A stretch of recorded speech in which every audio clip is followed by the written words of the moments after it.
How is it going, everybody? We are back with another awesome reaction video. This time we have something that's got to do with Australia and the Netherlands.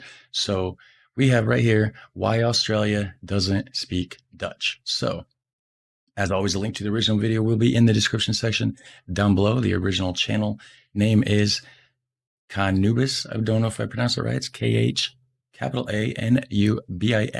So again, that will be in the description section down below. And I recently found out that Netherlands colonized Australia first, and then I guess Britain took over or something. I guess maybe something similar to New Amsterdam here in the United States, right? So I don't know. Beyond that, I mean, it does seem like they should speak Dutch, right? They were there first. So, and then New Zealand, I believe, was like a Dutch colony.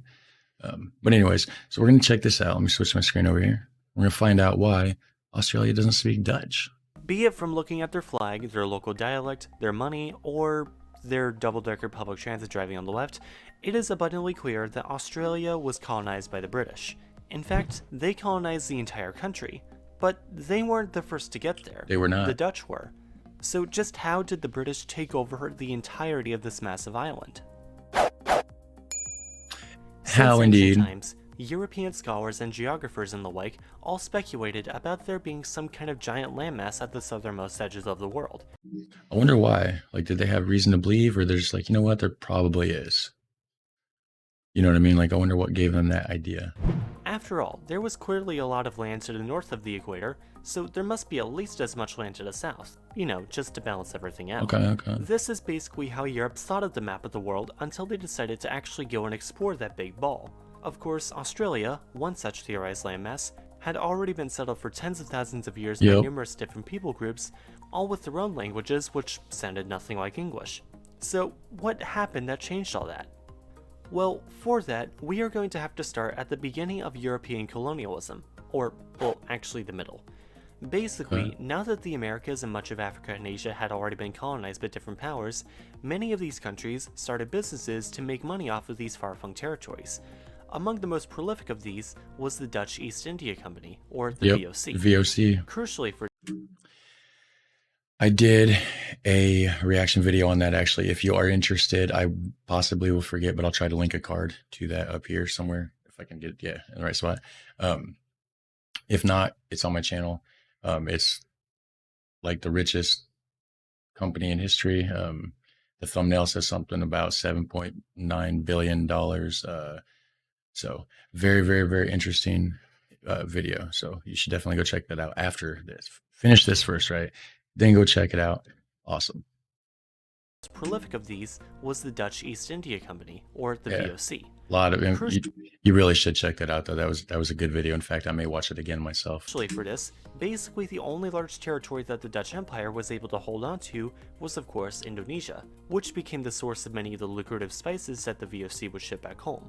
Of course, in a primitive time before the transporter was invented, you still had to get from the Netherlands to Indonesia.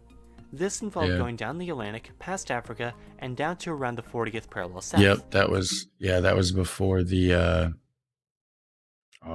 can't think off the top of my head, but there's that canal, Suez Canal, it was before that was made. Where traders would then take advantage of a trade wind known as the Roaring Forties. This became known as the Brouwer Route, and involved ships knowing when to depart these winds and head north towards the East Indies, which is kind of hard to do if you hadn't already spotted St. Paul Island or the randomly named Amsterdam Island. Because of this, many a Dutch trader would get lost and bump into the west coast of Australia. Some of these shipwreck merchants, however, would take note of this brand new island and would name it New Holland, and also found a couple islands nearby and named them after another Dutch province. So yeah, there's one key point to why the Netherlands didn't... Okay, I was wondering about that because there is a province called Zeeland, and in the back of my mind, I'm like, man, I wonder if that has anything to do with it, not even thinking about it, but then New Zealand was originally a Dutch colony, so it makes sense. Fully settle Australia, Western Australia kind of sucks. I mean, I'm sure the people there are nice, but it should be pretty revealing as to how few of them there are. Enter the British. From 1768 to 1771, James Cook made a landmark voyage around the world, specifically around the southern parts of the world. He started, naturally, in Britain, and immediately headed down around South America and through the South Pacific, discovering Australia from the other side. You see, if there's anything you should know about how Australia is structured geographically, it's that it is mostly barren and empty, except for this very fertile crescent in the southeast. And that's actually where I did a video. I don't remember the title of it off the top of my head, but it's one of the Australian reaction videos. And yeah, most people live like right here. Like I think like 90% of the population live like through here. Like most of it's here. Obviously, some of it's here. Obviously, I mean, there's some scattered bits here and there, but like this is all empty right here. Like that's the land of the kangaroos, my friend. That we can't actually call the Fertile Crescent because it's already taken. Damn it! This map should show exactly what's going on, though. It's a map of the average population density. Yep, yeah. See, bottom right here. Boom. And then, of course, scattered bits here and there along the coast, but throughout Australia. And you'll notice that most Australians live near the coast of South Australia, Victoria, New South Wales, and Queensland. Wow, and there's some random towns. Look at that. Look at that. Little tiny spot right here. Little spot here. Random towns in the middle of the barren outback. That's just like pretty densely populated, actually. Okay. Notice that most Australians live near the coast of South Australia, Victoria, New South Wales, and Queensland. Oh, and of course, some people in Tasmania. This only becomes more visible if we look at the locations of Australia's 17 biggest cities. I always thought Tasmania was its own country. Evidently it's not. It's part of Australia. Maybe I'm still wrong on that, but I'm pretty sure that's what it is, which is crazy because I thought it was like its own thing, which obviously it's its own thing. It's its own island, but yeah. Population greater than 100,000. In decreasing order, 15 biggest cities. This only becomes more visible if we look at the locations of Australia's 17 biggest cities, all with a population greater than 100,000. In decreasing order, they are Sydney, Melbourne, Brisbane, Perth, Adelaide, Gold Coast, Newcastle, Canberra, Sunshine Coast, Wollongong, Geelong, Hobart, Townsville, Cairns, Darwin, Toowoomba, and Ballarat. Okay, so there's a couple Asian names in there, which makes sense. I mean, they're right there on that side of the world, under Asia. Yeah. Jeez, how non-Australian do I sound now? Only two of these cities, Perth and Darwin, lay in the western half of the country. This sole fact, combined with the difficulties of just getting to this part of the world and making it back alive, explain why the Dutch never colonized New Holland, but why the British did colonize Australia.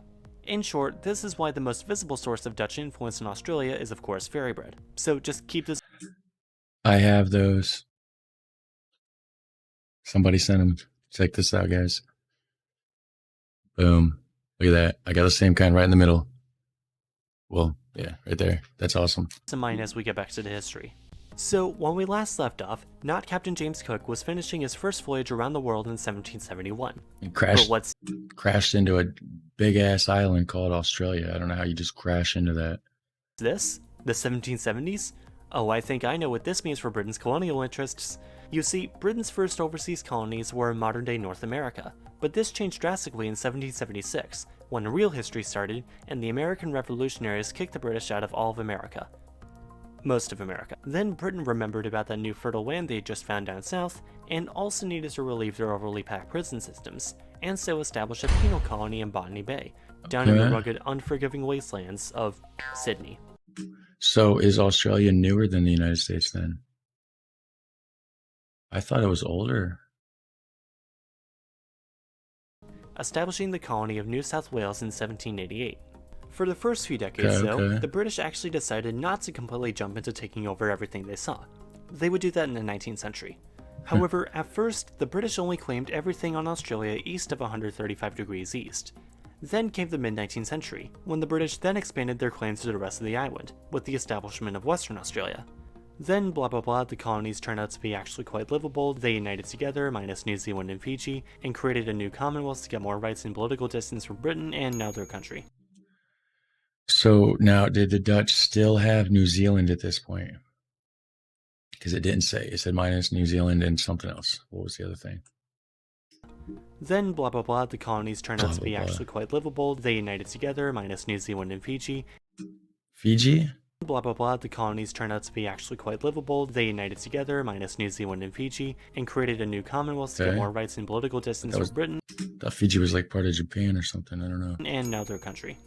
Now, admittedly, this is an incredibly narrow scope of Australian history, which is actually incredibly vast in its own right. But anyone who saw my old History of Australia video that I made just about a year ago, or at least before I unlisted it, knows what happens when I try to talk about all of Australian history as an ignorant American. What do you mean? What is that language? What is But that? See, Barbiton? Like, that's not even English right there, but then he's talking about being an ignorant American. Is that what he said? But yet his computer right here is set to another language. anyone who saw my old History of Australia video that I made just about a year ago, or at least before I See, Afrufa. unlisted it, knows what happens when I try to talk about all of Australian history as an ignorant American. I apparently just make a bunch of dumb jokes and talk more about the Emu War than actual history. This video... Those things, we gotta look at that again. I apparently just make a bunch of dumb jokes and talk more about the Emu War than actual history. The Emu War. I've been hearing about that. I need to do a reaction on that. That'd be cool. The Emu War.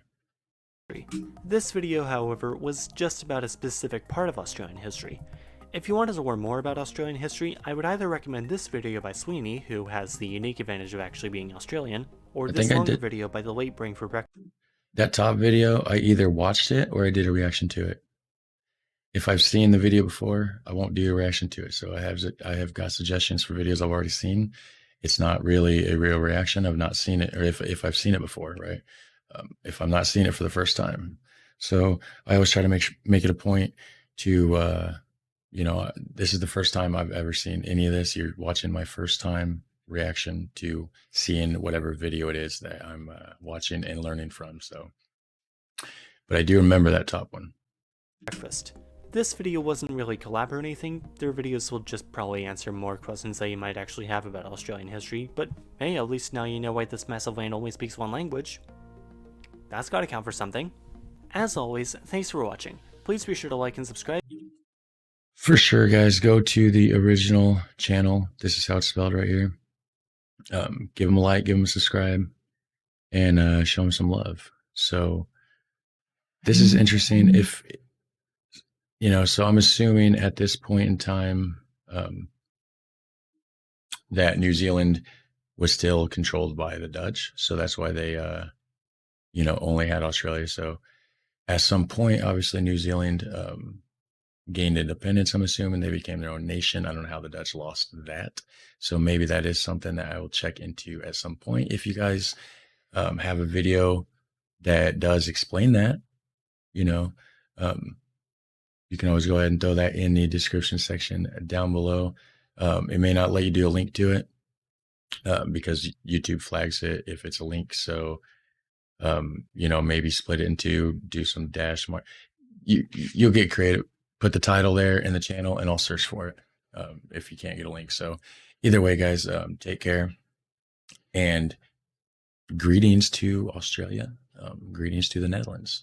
And until next time, I will see you in the next video. I'm going to get up out of here. All right, take care.